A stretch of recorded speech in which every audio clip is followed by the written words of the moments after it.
오늘부터는요 사무엘서를 강해할 겁니다. 사무엘서를 강해하는데, 사무엘서는 이제 역사적으로 우리가 쭉 이렇게 거쳐오다 보면 어떻게 만나는 거냐면, 첫 번째 창세기, 천지창조, 그 다음에요 출애굽기, 그 다음에요 출애굽기, 다음에요 창세기, 출애굽기, 레위기, 민수기, 신명기는 같은 역사고, 그죠? 그 다음에 여호수아, 그 다음 사사기, 그 다음에 룻기가 끼어 있지만 그건 그 사사 시대의 중간에 있는 이야기. 그 다음에요 사무엘, 그 다음에 열왕기. 이렇게 열왕기하고 역대기는 또 같은 역사 안에서 이제 기록의 방식이 좀 다른 거다. 이렇게 알아놓으면 우리는 지금 역사를 쭉, 천지창조로부터 지금 역사를 쭉 공부해 가고 있는 그런 과정에 있습니다. 그런데 우리가 사사기를 맨 처음에 볼 때는 뭐라고 얘기를 했죠? 사사기 이 말씀을 보면 그때를 가장 잘 표현한 거, 그때는 왕이 없으므로 자기 소견에 옳은 대로 행하였더라 라는 게 사사기의 전체적인 내용이라고 했습니다. 그러면 사사기를 지나서요 우리가 사무엘서를 이제 만나게 되잖아요. 그럼 사무엘서는 어떤 시대를 얘기하고 있는 거냐면 사사기 다음 이야기예요. 사사기 다음 얘기. 근데 언제까지? 다윗 왕이 오기 전까지 그 중간 과정에 대한 얘기란 말이에요. 그런데 사사기는 왕이 없어서 혼란한 시기. 자, 그러면 다윗 왕이 온 시기. 그러면 이 중간에는 어떤 일들이 벌어졌을까? 마지막 사사인 사무엘이 세워져 가지고요, 그때 왕이 오는 것을 준비하는 거예요. 왕이 오는 것을 준비하는 거. 그런데 원래 왕은 누구여야 돼요? 하나님이셔야 돼요. 하나님이셔야 돼. 그런데 사람들은 누굴 구했어요? 사람인 왕을 구했단 말이에요. 사람인 왕을 구했어. 그러면 그 과정 속에서 하나님의 생각과 사람들의 생각이 부딪힐까요? 안 부딪힐까요? 부딪히겠죠. 그러면 거기에 대한 내용들을 이야기를 하기로 하자라는 것이 지금 사무엘의 전체적인 내용입니다. 그런데 그 사무엘상에는 사무엘의 이제 거의 뭐 일대기처럼 이렇게 쭉 돼 있는 과정들 중에 사무엘의 상에 적혀 있는 부분들은 사사기에서부터 다윗 왕이 오는 때까지를 얘기하는 거고, 그 다음부터는 다윗 왕이 세워지는 과정을 얘기를 하는 거예요. 세워지는 과정을 얘기하는 거. 자, 사무엘 하는 그냥 그렇다 그 말이에요. 자, 사무엘상에서 가장 중요한 내용입니다. 가장 중요한 내용. 자, 사무엘이 오기 전에 어느 시대가 있었다고요? 사사기. 자, 그 다음에 사무엘 다음에는 뭐가 온다고요? 왕의 시대. 그죠? 자, 그런데 제목을 한번 오늘 보세요. 자, 제목이 뭐라고 돼 있어요? 너희가 나를 버렸다. 이렇게 돼 있죠. 너희가 나를 버렸다. 하나님은 누구고 싶어 했어요? 우리에게 왕이고 싶어 했어요. 그런데 하나님을 밀어내고 너희가 나를 버렸다. 그리고 너희는 뭘 선택했다? 사람 왕을 선택했다. 자, 그 얘기가 사무엘상 8장 7절에 들어있습니다. 자, 한번 같이 읽어보겠습니다. 시작.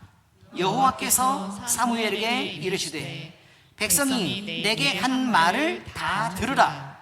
이는 그들이 너를 버림이 아니요 나를 버려 자기들의 왕이 되지 못하게 함이니라. 이게 사무엘이에요. 사무엘서에서 말하고 싶은 내용이 그거예요. 자, 그럼 사무엘에게는요 하나님을 대적하는 말을 했다는 거죠. 그런데 대적하는 말을 하고 너한테 험한 얘기를 했다는 거예요. 그런데 그 내용을 보면 마치 너를 비난하고 너를 욕하고 너에게 대적하는 것처럼 보이지만 그게 아니라는 거예요. 사람들의 본심은 뭐라고요? 너를 버린 것이 아니라 나를 버렸다. 그리고 자기들의 왕이 되지 못하게 했다라는 것이 사무엘의 전체적인 내용이다 라고 보시면 되겠습니다. 이해 잘 하셨죠?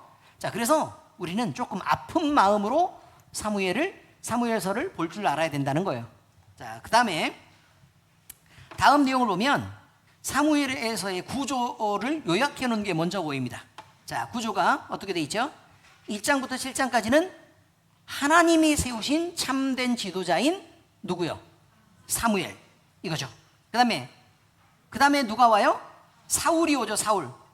사람이 세우고자 해서, 사람이 하나님 이런 사람이면 좋겠습니다 라고 얘기했던 사울이라는 왕, 인간 왕정이 하나님께 강구해서 하나님이 이 사람들이 막 원해서 막 이거 주세요, 이거 주세요. 그러면 하나님이 어떻게 하신다고요?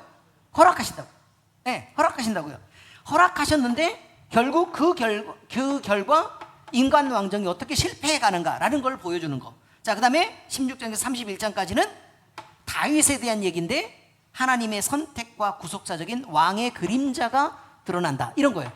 자, 그래서 나중에 다윗이 왜 선택되느냐도 중요하고요, 또 어떻게 선택받느냐도 중요해요. 다윗이 어떻게 자라가고 또 하나님의 신이 다윗과 함께 할 때 어떻게 역사하느냐, 이런 부분들도 참 중요하다 이 말이에요. 그래서 여러 가지 문맥에 대한 구조들을 다시 한번 더 쪼개보면 그렇게 나와요. 자, 첫 번째, 맨 처음 사무엘의 시대 이렇게 나와 있죠, 그죠? 1장부터 3장까지 뭐가 나와 있대요? 한나가 기도했어요. 그래서 그 결과로 사무엘이 태어나게 되었어요. 그런데 한나는 사무엘을 자기의 것으로 하지 않고 애초에 서원했던 대로 어떻게 하죠? 성전으로 보내서 성전에서 성장하게 해요. 하나님의 사람으로 성장하게 한다, 그 말이에요. 자, 그런데 한참 자라고 있을 때, 꼬마였을 때 하나님이 사무엘을 부르셨다는 거예요. 그리고 하나님의 신을 사무엘에게 주셔서 말씀을 누구를 통해 말하게 했다?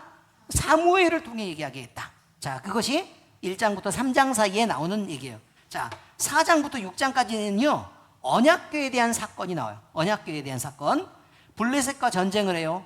그런데 언약궤가 빼앗기고 또 그것이 귀환되는 과정에서 하나님의 영광과 주권을 보여주는 내용이 쭉 나와요. 자, 그 다음에 7장에는 미스바에서 큰 회개 부흥 운동이 일어나고 에베네셀의 승리 사건, 그 다음에 사무엘이 마지막 사사로서 영적 회복을 이끌어가는 그 과정에 대해서 쭉 나온다는 거예요. 자, 이건 누구를 바라보게 하는 거냐면 결국 이스라엘이 진짜 회복되나? 라는 소망을 품게 한다는 거예요.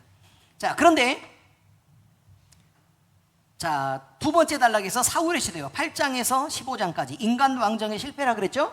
자, 그러면 백성들은 누굴 요구해요? 인간 왕을 요구해요. 어떤 왕을 요구하냐면 겉모습이 아름답고, 외모가 출중하고, 그 다음에 조금 우리 마음대로 좀 우리의 마음을 좀 이해해주고 우리 마음대로 조금 이렇게 좀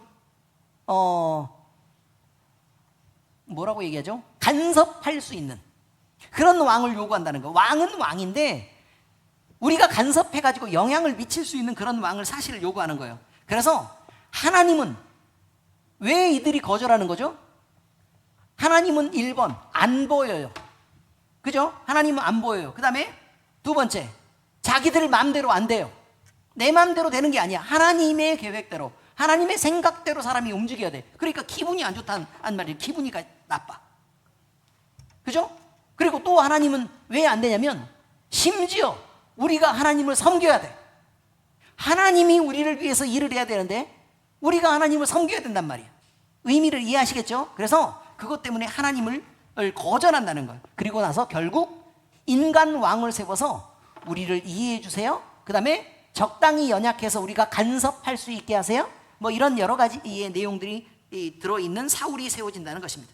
자, 그래서 9장에서 10장 사이에 사울이 선택되고 또 기름 부어서 사울을 왕으로 세우지요. 그런데 첫 전쟁에서요 승리해요. 그리고 사무엘에 거기에 고별 설교가 있어요. 자, 이게 무슨 말이겠어요? 왕이 세워지면 이제 사무엘은 선지자로서의 할 일이 이제 거의 끝났다, 이렇게 보이는 거죠. 자, 그런데 하나님 앞에서 왕으로 세워진 이 사람은 어떻게 해야 되냐면 하나님을 주님으로 섬기고 또 하나님을 절대자로 섬기고 이스라엘 백성들을 이끌어가야 되잖아요. 그죠? 왜냐하면 이스라엘 백성들은 하나님의 택한 백성이니까. 그런데 사울이 한 행동들을 보니까 불순종한단 말이에요. 자기 마음대로 제사를 드리죠. 그리고 전쟁에서도 자기 마음대로 나가서 그냥 자기 마음에 급한 대로, 그 다음에 사람들 보기에 만족스러운 대로 그냥 나가서 사람 보기에 만족스러우라고, 하나님을 생각하지 않아요. 그러면서 그렇게 그냥 보통 인간의 왕들처럼 행동하죠. 그러니까 하나님께서는 사울을 버리셨다는 거예요. 그래서 이제 그 다음에 이어지는 게 다윗의 시대가 이어져서 나와요. 다윗이 기름 부음을 받아요. 그런데 다윗의 기름 부음을 받는데 그 과정 속에서 왜 하나님이 다윗을 선택했을까? 이거죠. 왜 다윗을 선택했을까? 그러니까 다윗을 선택한 이유는 그가 어리고 약했기 때문이에요. 어리고 약했기 때문이다. 자, 사람이 볼 때는 강하고 멋있고 튼튼하고 능력 있는 것을 원하지만 어리고 약했기 때문에 하나님은 그를 선택한 거다. 자, 그런데 어리고 약해서 어떻게 할 수밖에 없었냐면 하나님을 의지할 수밖에 없었기 때문에 다윗을 선택했다는 거예요. 그래서 하나님은 그 마음의 중심을 보신다는 것입니다. 심지어 사무엘도 이때 착각해요. 아니, 저렇게 훌륭한 왕의 후보들이 있는데 하나님 왜 굳이 다윗입니까? 라고 사무엘이 의문을 품게 되죠. 그죠? 의문을 품게 되는데 하나님의 말씀이 뭐라고요? 하나님은 외모를 보지 않고 마음의 중심을 보신다 라는 그 말씀이 있다는 것입니다. 자, 그런데 어떤 사람들은 사람은 외모를 보나 하나님은 마음의 중심을 본다 그래가지고 사람 전도할 때는 교회에서 막 폭발적으로 성장하고 막 이런 걸 만들 때 주로 어떤 프로그램들을 만드는 거냐면 사람 보기에 좋은 프로그램들을 만들어요. 사람이 보기에 위로가 되고 또 사람 보기에 만족스러운 것들을 만든단 말이에요. 그러면 교회가 존재할 이유가 뭐죠? 교회가 존재할 이유가 없다는 거예요. 사람 보기에 만족스러울 거면 교회가 존재할 이유가 없죠. 우리는 항상 왕이신 누구를 섬겨요? 하나님을 섬기죠. 또 주님이신 누구를 섬겨요? 예수님을 섬긴단 말이에요. 그러니까 결국 우리의 주님은 내가 아닙니다. 하나님이고 예수님이십니다. 뭐 하나님이 예수님도 하나님이시니까 이렇게 우리가 고백할 수 있어야 되는데 그렇지 않는다는 거예요.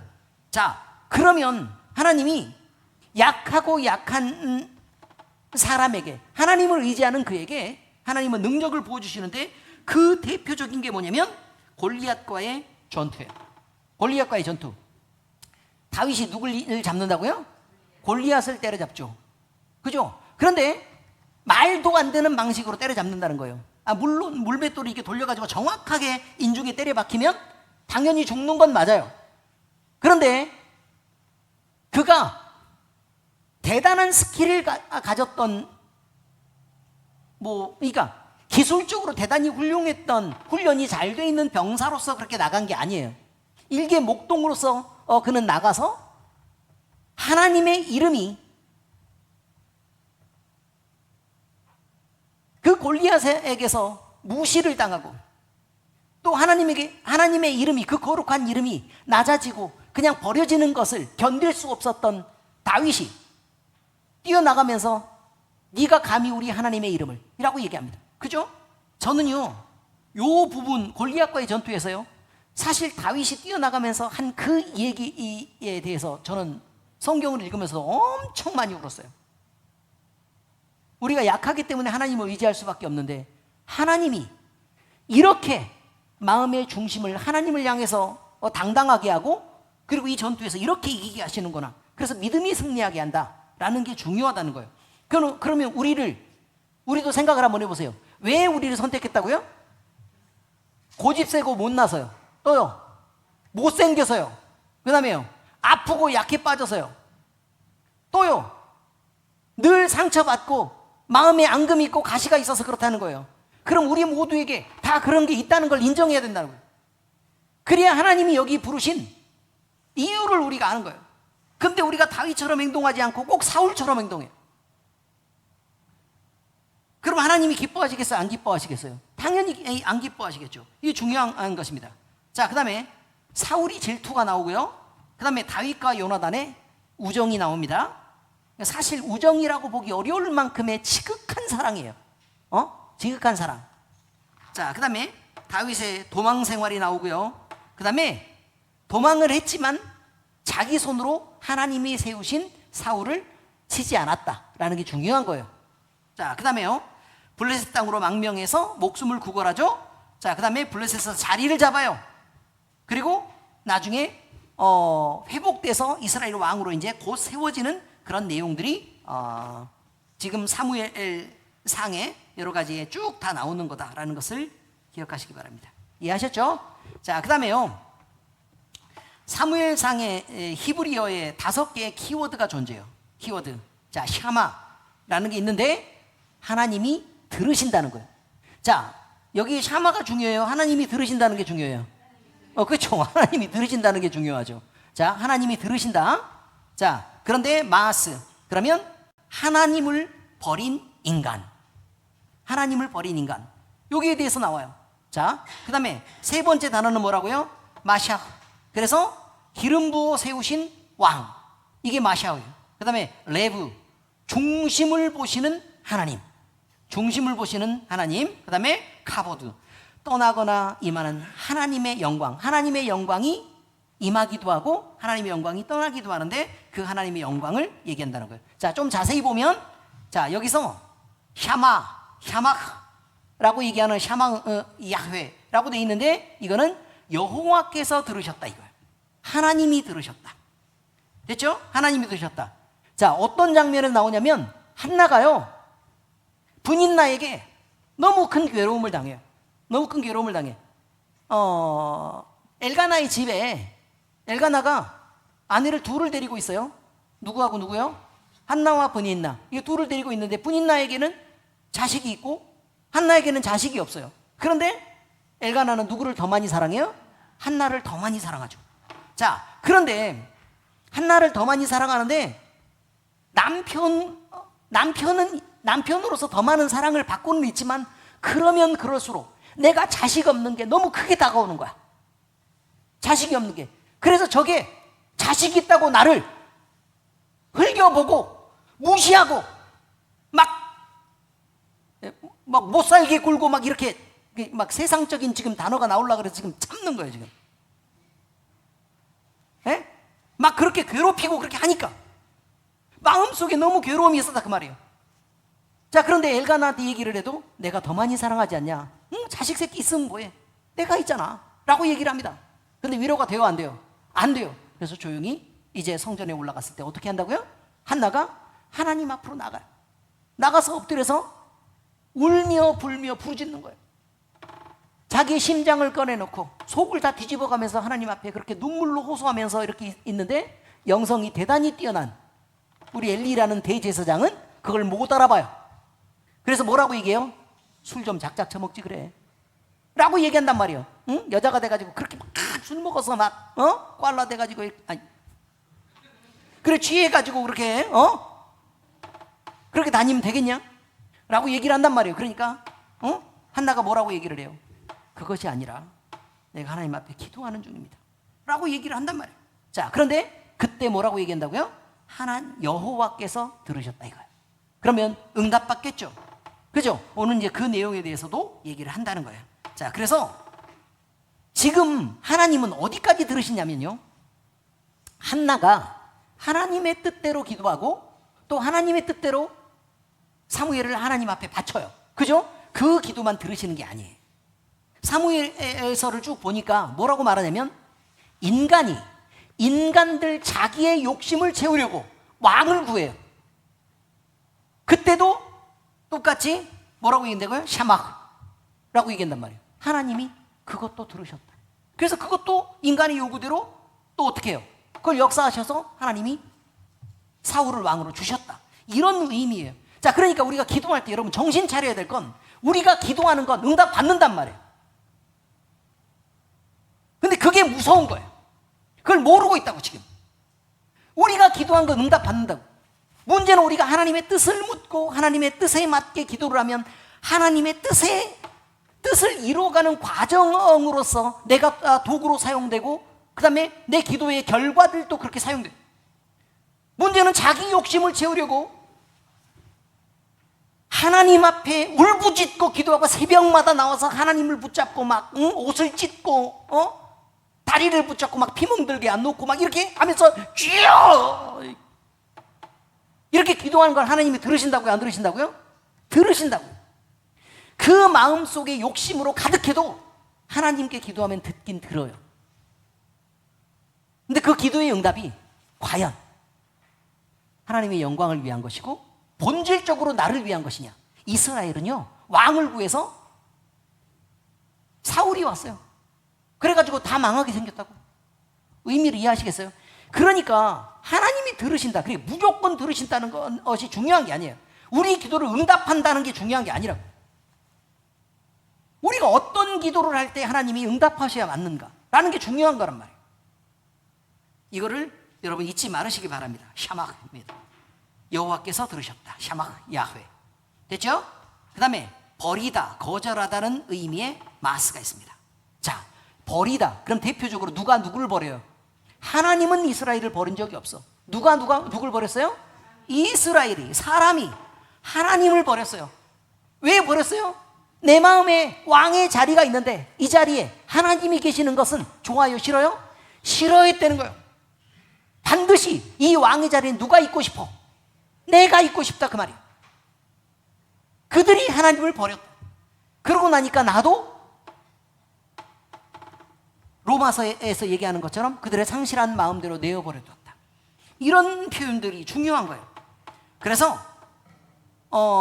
어쨌든 이스라엘 백성들이 하나님이 다스리는 나라를 거부하고 또 사울이 하나님의 뜻으로 다스려지는 것을 거부하고 이스라엘 백성이 그렇게 행동했던 것처럼 그렇게 그 의지로 세워진, 그 기도로 세워진 사울 역시 하나님을 불순종으로 거부하죠. 그렇죠? 그걸 함께 연결시켜가는 마스라는 이 단어가 있는데 사무엘상에 이 구속사적 메시지가 집약적으로 드러난다는 거예요. 하나님을 버린다. 그러면 율법적 개념에서 볼 때는 하나님도 너희를 버린다. 아시겠습니까? 하나님이 우리를 먼저 버리는 게 아니라 우리가 먼저 하나님으로부터 돌아섰다 라고 얘기하는 것입니다. 자, 그 다음에 기름 부음이라는 마샤흐라는 게 있습니다. 자, 그런데 이거는요, 사무엘, 사울이나 다윗이나 왜 기름 부었다, 똑같이 기름 부음이 사용이 됩니다. 그런데 마샤흐, 여기는 메시아라는 말이 여기서 나온다는 거예요. 기름 부음 받은 자, 메시아. 아시겠죠? 메시아가 뭔데요? 기름 부음 받은 자. 왜 기름을 부어요? 왕이나 또 선지자나 또 제사장으로, 대제사장으로 세워질 때 기름 부음 받죠. 그죠? 그러니까 여기서 하나님의 기름 부음이 누구에게로 연결되냐면 메시아인 예수 그리스도께로 연결되는 거예요. 그래서 예수님이 어떤 역할을 감당하시려고 이 땅에 오셨는가라는 얘기를 말하는 것입니다. 자, 그래서 예수 그리스도를 향하고 있다. 그렇습니다. 그 다음에 마음, 중심, 이런 뜻의 레브가 있습니다. 자, 그런데 레브 이겁니다. 그런데 여기 보세요. 마음이라고 얘기하면요, 마음이라고 얘기하면 그냥 여기 아무렇게나 이쪽을 얘기하는 게 아니에요. 여기 딱 십자가로 그래가지고 한가운데 이 자리를 얘기하는 거예요. 중심 자리. 사람은 외모를 보거니와 여호와는 중심을 보시느니라. 마음의 중심을 보시느니라. 자, 히브리어 레브는요, 감정뿐만이 아니고 존재의 중심, 인격적인 중심, 그 의지의 중심, 신앙의 중심을 의미하는 거예요.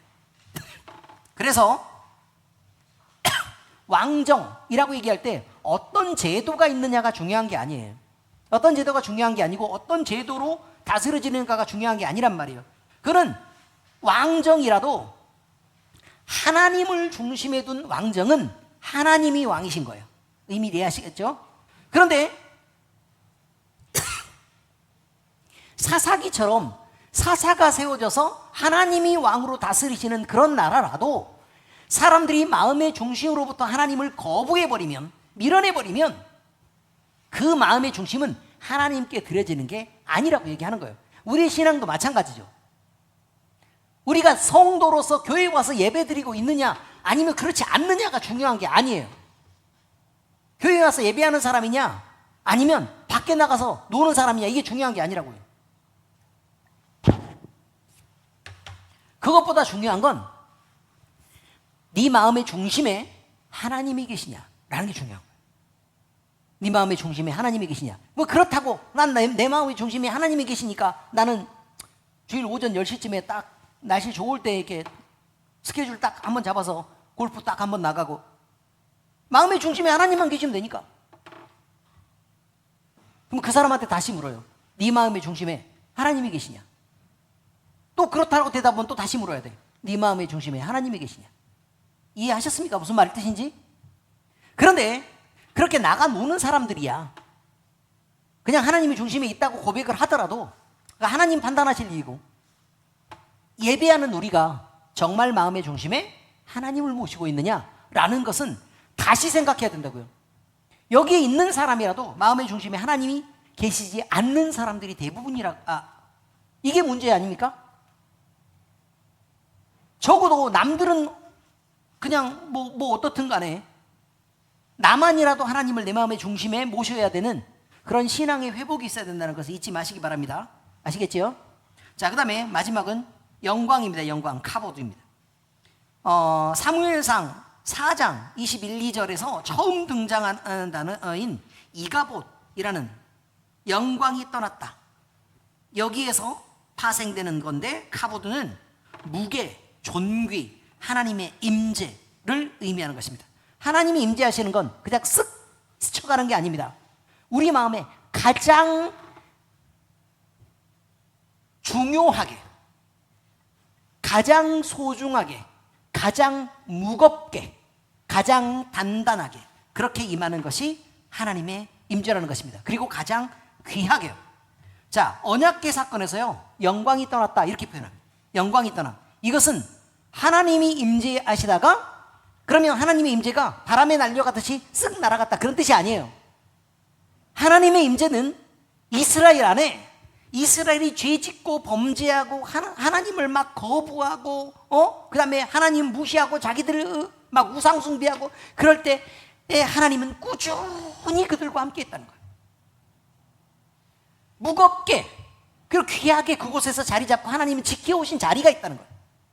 그럼에도 불구하고 어느 순간에 하나님이 그들을 떠나게 되었을 때, 그때의 의미를 그냥 가볍게 떠나갔다가 돌아갔다가 떠났다가 그냥 쉽게 아유 주님 잘못했어요 얼른 돌아오세요. 그럼 얼른 돌아올 것 같아요? 그런 의미 아닌 것을 기억하시라는 말입니다. 우리가 하나님을 모시는 것도 중요하지만 하나님이 우리의 마음속에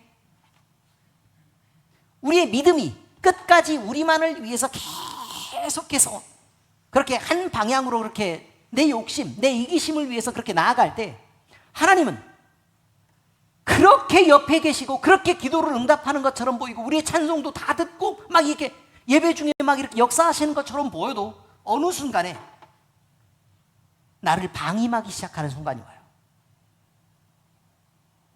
내가 뭘 하든지 하나님은 그다지 개입하지 않아. 내가 처음 신앙을 가졌을 때는 뭐 조금만 잘못해서도 그냥 막 두들겨 맞고 막, 그럴 때가 좋은 줄 아시라 그 말이에요. 그럴 때가 좋은 줄 알아야 돼요. 나중에는요, 죄를 지어도 하나도 마음에 가책도 없어. 하나님이 내 마음을 감동 안 하냐. 하나님을 향해서 성령 충만한 마음의 소원도 하나도 들지 않아. 그냥 교회에 나오는 게 막 너무 막 힘들어. 막 나와 있는데 기쁨도 없고 그저 사람들이나 막 이렇게 보이고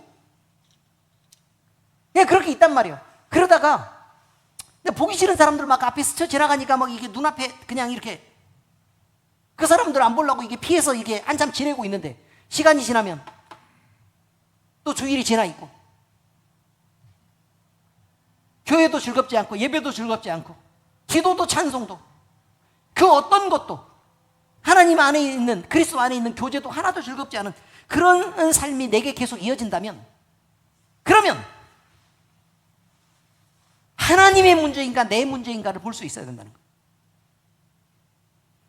그게 하나님의 문제인가 내 문제인가 중요한 것입니다. 그래서 여러분 한 번 그렇게 하나님을 잃어버리잖아요. 은혜를 아무리 회복하고 싶어도 아무리 후회해도 내가 그때 회개하고 돌아설 걸, 내가 그때 잘못했다고 하나님 앞에 고백하고 나갈 걸 이라고 아무리 부르짖어도 그 마음의 뜨거움이 간절함이 오지 않는다는 거예요. 그걸 두려워할 줄 알아야 된다는 거예요. 5개 단어입니다. 샤마흐, 마스, 마샤흐, 레브, 카보드. 이 5개 단어가 사무엘상의 구속사적 메시지를 압축하고 있습니다. 자, 정리하면 그렇습니다. 하나님은 기도를 들으시고 불순종을 버리시며 참된 메시아를 세우시고 중심을 보시며 영광을 거두시기도 하고 영광을 회복하기도 하시는 분이 시라는 것입니다. 아시겠죠? 네, 그렇습니다. 이스라엘의 역사를 보면 한 가지 매우 뚜렷한 흐름이 있습니다. 하나님은 친히 왕이 되어서 다스리기를 원하시지만 백성은 눈에 보이는 왕을 원합니다. 사사시대가 왜 혼란했을까요? 왕이 없으므로 자기 소견대로 옳은 대로 행했기 때문에 질서가 무너져서 그렇습니다. 이스라엘은 이러한 영적 무질서 속에서 하나님이 아닌 인간 왕을 갈망하게 되었고, 그것은 결국 사무엘상 8장에서 사무엘에게 하나님이 말씀하시는 것처럼 너를 버리는 것이 아니다, 나를 버린 거다 라고 하나님이 말씀하실 때에 얼마나 가슴 아픈 일이냐 그 말입니다. 그들이 나를 버렸다, 하나님이 그렇게 말씀하셨다는 것입니다. 그래서 사사시대의 종말, 그리고 왕정시대가 이제 새롭게 떠오르는 그런 서막이 교차하는 그 순간에 사무엘이 세워져서 일하게 되는 것입니다. 자, 이때 하나님은 사무엘에게 하나님을 버린 이스라엘, 하나님을 버린 이스라엘 민족들의 소망, 그것대로 사울 왕을 세우게 하죠. 자, 그리고 인간의 실패를 넘어서는 다윗 왕의 시대를 나중에 열어가게 되시죠. 근데 이것은 하나님의 구속자적 흐름 속에서 뭐하고 비슷한 거냐면, 사람이 할 수 없는 것을 확인한 다음에야 하나님의 방법을 수용하게 된다는 것을 말하고 있는 거예요. 사람이 노력해 보는 거예요. 자, 우리의 구원들도 마찬가지입니다. 우리의 구원도 우리가 노력해 보는 거예요. 착한 일도 해보고요, 성경을 열심히 읽어서 바르게도 살아보려고 하고, 남들을 많이 도와보기도 하는 것입니다. 또 수준 높은 과학의 수준에 이르러서 인간 세상을 더 편리하고 복된 세상으로 만들어 보려고 노력하는 거예요. 그리고 영원히 죽지 않을 만큼 사이보그도 만들어 가지고 이렇게 해서 내 뇌만 갖다 심어놓고 영생할 것처럼 그렇게 만들어 보는 겁니다. 그것이 영생할 것이냐? 아무리 방법을 동원해도 안 된다는 거예요. 그럼 결국 맨 마지막에 누구를 찾을 수밖에 없어요? 하나님을 찾을 수밖에 없다는 거예요. 바로 이런 것을 이야기하고 있습니다. 자, 어쨌든 구속사는 그렇게 나간다는 거예요. 그러면 우리 인생에서도 마찬가지입니다. 엄청 많이 아파요. 엄청 많이 아파요. 그래서 병원에도 다녀보고, 또 물리치료도 다 해보고, 또 자연식도 해보고, 또 할 수 있는 거 뭐 있어요 또? 민간요법도 써보고, 사열도 해보고, 침도 맞아보고, 별의별 거 다 한다는 거예요. 다 했을 때 아무리 해도, 이것저것 다 동원해도 해결의 방법이 없으면 결국 하나님 앞에 나와서 기도하고 하나님의 은혜를 전적으로 구할 수밖에 없다 라는 것을 이야기하는 것과 같은 말이다, 이 말이에요. 자, 여러분, 어쨌든 1장의 첫 번째 내용은 이것입니다. 인간 왕을, 1장의 첫 번째 내용이라고 얘기하면 안 되네요. 전체적으로 다음 시간, 제가 설교를 미리 써놔서 그래요. 설교 몇 줄 거를 한꺼번에 제가 써가지고 지금 스케줄대로 이렇게 정리를 해가지고 하느라고 미리 다 써서, 그래서 지금 설교를 하다가 보니까 갑자기 딴 생각이 나서 그러는데, 어쨌든 오늘은 개관이니까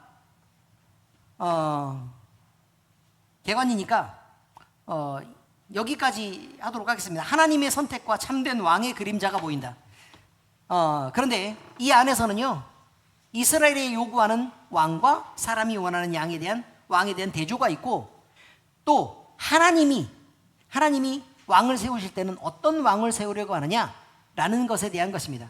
자, 그래서 다윗 왕이 나중에 세워지는데, 그 다윗 왕의 모습에서 장차 오실 왕이신 메시아이신 예수 그리스도가 보여야 되고, 그리고 예수 그리스도를 우리는 찾아내야 된다라는 것을 중심으로 설교를 들으시기 바란다. 뭐 이런 얘기입니다. 이해하셨죠? 네, 그렇습니다. 그 다음에 또 우리가 또 설교를 들을 때에 한 가지 또 주목해야 될 사실들이 뭐냐면, 구약 성경은 원래 얘기할 때 그렇게 얘기하잖아요. 구약 성경은 오실 예수 그리스도에 대한 얘기다. 신약 성경은 오신 예수 그리스도, 그 다음에 다시 오실 예수 그리스도에 대한 이야기다. 이렇게 표현하잖아요. 그러니까 우리는 이 구약 성경을 통해서 예수 그리스도의 모습을 발견해야 되고 하나님의 마음을 좀 이해해 가야 될 필요가 있습니다. 그러니까 사람이 세운 그 왕의 불완전성에 대한 것, 사람이 세운 왕에 대한 문제점들, 사람이 세운 왕이 가지는 한계들, 이런 것들을 생각해야 된다는 거예요. 그런 것들을 일일이 다 하나씩 생각해 보는 거예요. 그리고 나도 그런 왕을 원하는 거 아닌가? 지금 나도 하나님 대신 내 마음의 중심 자리를 차지하려고 시도하는 끊임없는 반복 속에 살고 있지는 않은가? 라는 부분에 대한 것들을 점검해야 된다고 이야기하고 있는 것입니다. 그래서 불완전하고 변덕스럽고 능력 없는 세상의 왕에 대해서 우리는 반드시 그 한계점을 찾아내야 됩니다. 그래서요, 영원히 흔들리지 않는 하나님의 보좌, 그리고 능력과 권세가 있는 예수 그리스도, 그리고 사람처럼 조석변하는 것이 아니라 영원히 한 마음으로 우리를 끊임없이 사랑하시는 예수 그리스도를 우리는 발견하고 그분을 왕 삼고 참 왕으로 섬길 줄 아는 그런 신앙을 회복해야 된다라는 것이 중요한 사무엘서의 내용이 된다라는 것을 꼭 기억하시기 바랍니다. 그래서요, 우리 가정과 교회와 삶 속에서 우리가 사사기에서도 늘 질문해 왔는 것처럼 우리의 왕은 누구신가? 그리고 왕으로 섬길 때 우리는 어떤 왕을 원하는가? 하나님의 뜻대로 과연 왕이 세워질 때 우리는 주님을 어떻게 섬기고 가는 것이 바람직할 것인가? 그래서 주님은 우리에게 어떤 왕이 되셨는가? 라는 것을 찾고 또 배우고 고백하는 우리 모두가 될 수 있기를 예수 그리스도의 이름으로 축복합니다. 기도하겠습니다. 하나님 아버지, 이스라엘 백성들이 자기들 마음대로 또 자기들이 원하는 것을 줄 수 있는 인간의 왕을 원하고 바라고 선택하려고 했던 것처럼 아버지 하나님, 우리의 마음속에 신앙이 늘 내 자신이 원하는 것을 들어주는 하나님, 또 내가 내 마음의 뜻대로 그 마음을 꺾어서 내가 원하는 것을 들어주는 그 하나님을 원했던 것은 아닌지 우리의 신앙을 돌아볼 수 있도록 주여 인도하여 주시옵소서. 우리에게 사무엘서를 배울 수 있는 기회를 주실 때 우리는 우리 마음의 왕을 점검하게 하시고 왕 대신 우리 주님을 아름답고 귀하게 섬기며 소중하게 예배하는 귀한 신앙의 회복을 이뤄낼 수 있도록 우리를 이끌어 주시옵소서. 아버지 하나님이여, 참 왕이신 예수 그리스도를 우리 마음의 중심에 모시게 하시고 또 이것을 확인함으로 인해 우리가 아버지 하나님 이 예수 그리스도를 마음껏 자랑하며 우리의 인생을 살아갈 수 있는 남은 인생 될 수 있도록 주여 우리에게 복을 주시옵소서. 살아계신 우리 주 예수 그리스도의 이름으로 감사하며 기도합니다. 아멘.